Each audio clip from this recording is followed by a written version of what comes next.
Assalamualaikum warahmatullahi wabarakatuh. Kembali lagi bersama podcast Himagrotek yang kali ini kita akan membahas tentang agroteknologi dan peminatan bersama Kaprodi kita, Pak Uye. Selamat pagi, Pak. Selamat pagi dan selamat pagi untuk adik-adik ya semua. Bagaimana kabarnya, Pak? Nah, alhamdulillah. Jadi ya sehat lah ya. Mudah-mudahan tetap kita sehat juga ya. Semua sehat. Baik, Pak. Kita akan membahas tentang seputar agroteknologi dulu. Pertanyaan pertama, apa sih pengertian dari agroekoteknologi? Ya, gini. Baik, terima kasih ya Dewi ya. Jadi begini, agroekoteknologi itu terdiri dari 3 suku kata ya, agro, dan eko, dan teknologi. Jadi dari rangkaian 3 kata itu sebenarnya sudah kita bisa menggambarkan ya artinya.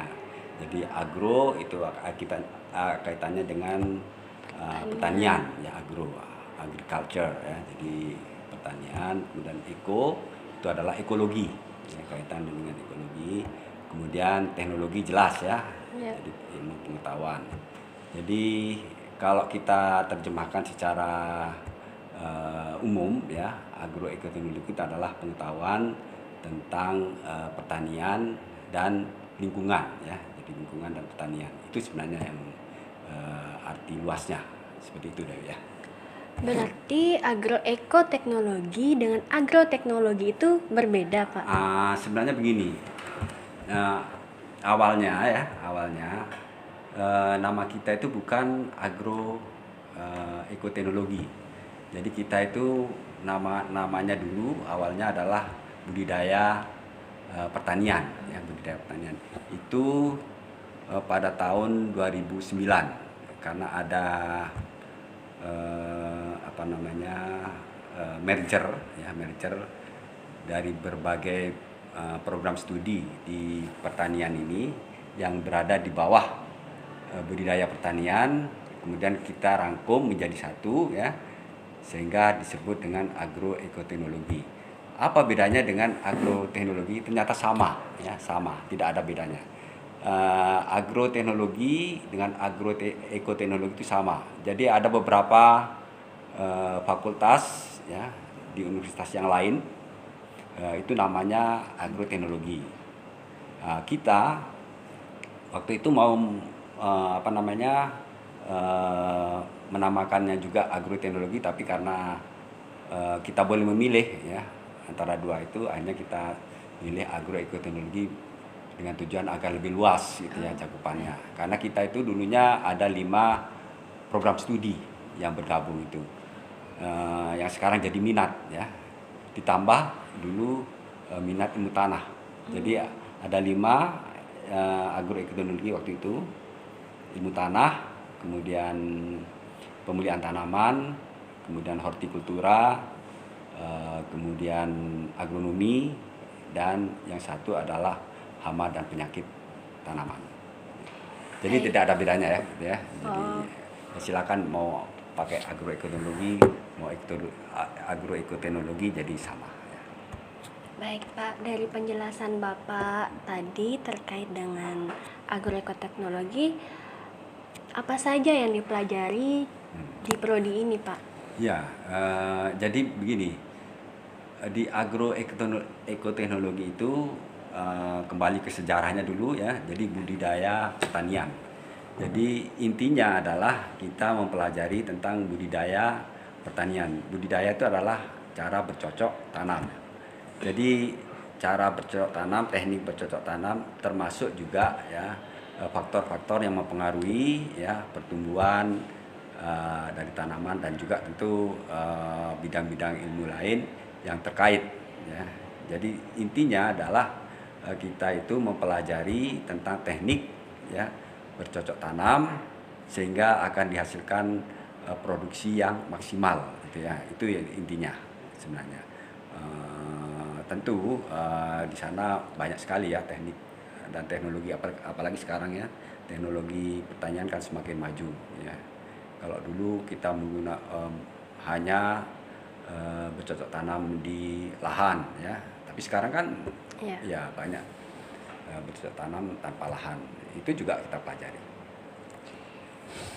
Bagaimana prospek kerja dari agroekoteknologi? Ya, itu pertanyaan yang sebenarnya sering dilontarkan Iya, ya, Pak.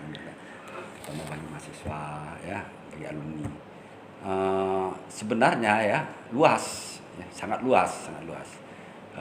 Tentu ya prospeknya adalah di bidang-bidang yang terkait dengan pertanian, itu jelas ya, itu memang tujuannya ke sana. Tapi tidak menutup kemungkinan ya bidang-bidang lain, apalagi sekarang ya. Sekarang itu hampir tidak ada batasnya ya, tidak ada batas yang jelas bidang pekerjaan yang satu dengan yang lain. Bahkan kalau kita lihat contoh dari beberapa alumni yang sudah bekerja ya, dari lulusan dari agroekoteknologi, itu banyak juga yang bekerja di bank ya. Di bank itu kenapa? Karena di sana ada BRI ya. BRI itu kaitannya dengan misalkan berhubungan dengan petani ya, petani, terutama misalkan memberikan kredit atau apa segala macam ya, pembinaan di petani, itu juga banyak juga alumni kita yang bekerja di sana. Itu ekstrimnya ya.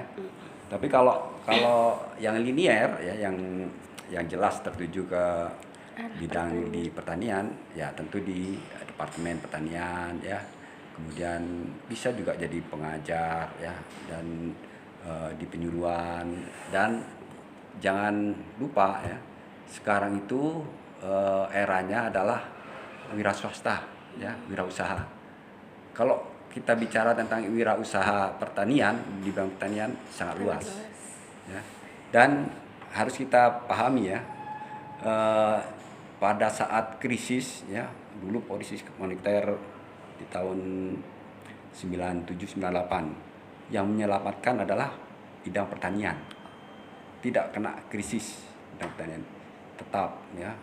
Sekarang di era pandemi ya, semuanya mengalami kegoncangan, pertanian malah tumbuh dengan bagus ya, sehingga tidak ada alasan ya untuk menganggap salah jurusan mengambil misalkan, enggak ya, malah sangat yang menjanjikan di bidang pertanian ya. Jadi banyak, luas. Jadi intinya adalah luas ya Dewi ya, luas ya, mana-mana bisa kita masuk dan di mana-mana bisa diterima ya. Bahkan saya lihat di perusahaan-perusahaan rintisan yang lain, di usaha-usaha yang lain banyak sekali ya, di perusahaan-perusahaan yang lain ya. Baik Pak, sebelum apa saja yang yang harus dipersiapkan untuk menjadi mahasiswa agroekoteknologi? Soalnya kan banyak mahasiswa yang latar belakangnya bukan dari keluarga petani, Pak. Ya, itu kesalahan, bukan kesalahan ya, jadi mitos atau pola pikir ya sebenarnya, bahwa pertanian itu selalu terkait dengan tanah ya, dengan kotor, lumpur ya, terus kita enggak juga ya sekarang, apalagi di era sekarang ya. Pertanian itu sangat luas ya, luas. Apalagi kalau terkait dengan bidang usaha yang sekarang di bidang pertanian banyak sekali. Jadi intinya bahwa tidak harus kita paham atau latar belakang kita adalah dari keluarga petani. Tidak harus ya. Apalagi di era sekarang ya, pertanian digital ya, itu sekarang sudah mulai merebak ya. kalau kita lihat di perkotaan ya kan sudah tidak ada lahan untuk menanam tanaman padi dan lain sebagainya. Sekarang eranya bukan menanam di lahan ya harus dibajak dan sebagainya, tidak harus seperti itu ya. Hidroponik, aeroponik ya, bahkan pertanian digital sekarang sudah mulai diterapkan ya. Kita lihat orang menanam padi di di danau ya. Luar biasa ya, danau yang ditanami padi, luar biasa ya. Banyak sekali inovasi-inovasi yang baru yang masih terbuka ya untuk bisa di-create ya, dibuat. Orang menanam tanaman pangan, tanaman buah-buahan itu di atap rumah ya, di atap rumah. Sudah bukan eranya lagi kan kalau orang dulu membayangkan tidak mungkin ya. Iya. Ya, tapi sekarang seperti itu. Jadi yang perlu disiapkan adalah mental kita ya. Kalau ingin menjadi petani, nah sekarang tergantung adik-adik kalau misalkan mau jadi mau masuk di pertanian, apakah mau jadi petani konvensional ya atau petani maju ya.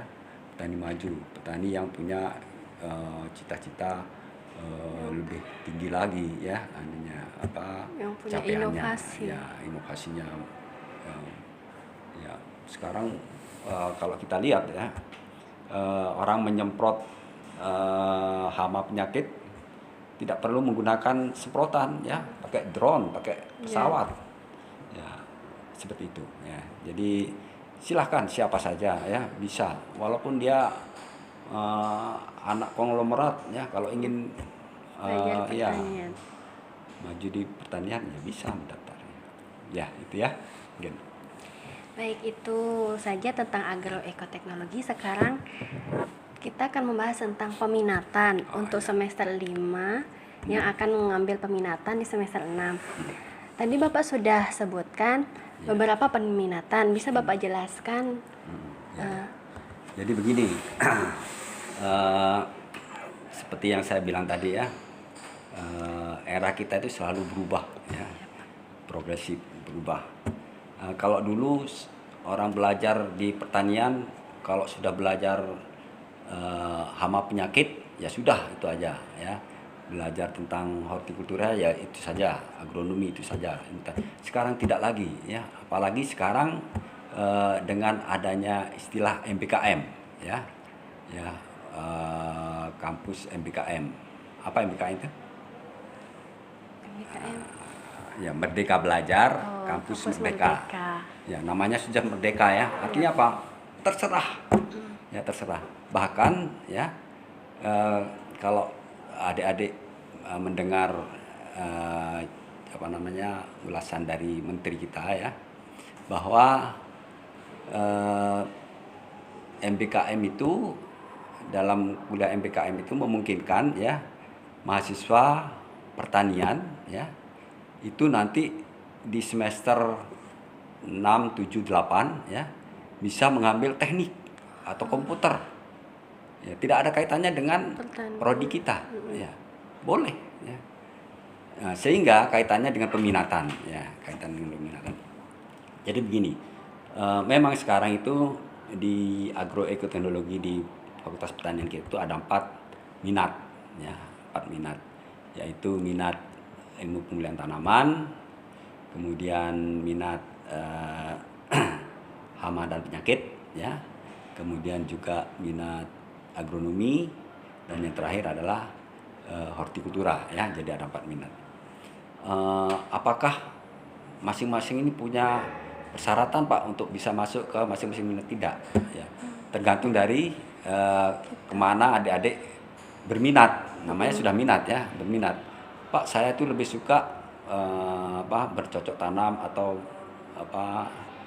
bercocok tanam katakanlah dengan bunga-bungaan ya, karena saya perempuan senang bunga misalkan ya. Apa yang harus saya ambil Pak? Hortikultura ya.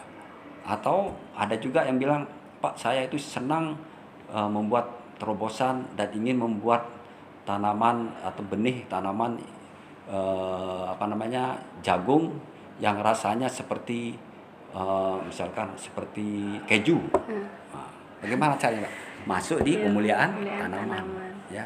Nanti diajari bagaimana teknik, bagaimana caranya membuat bibit unggul, ya, yang bisa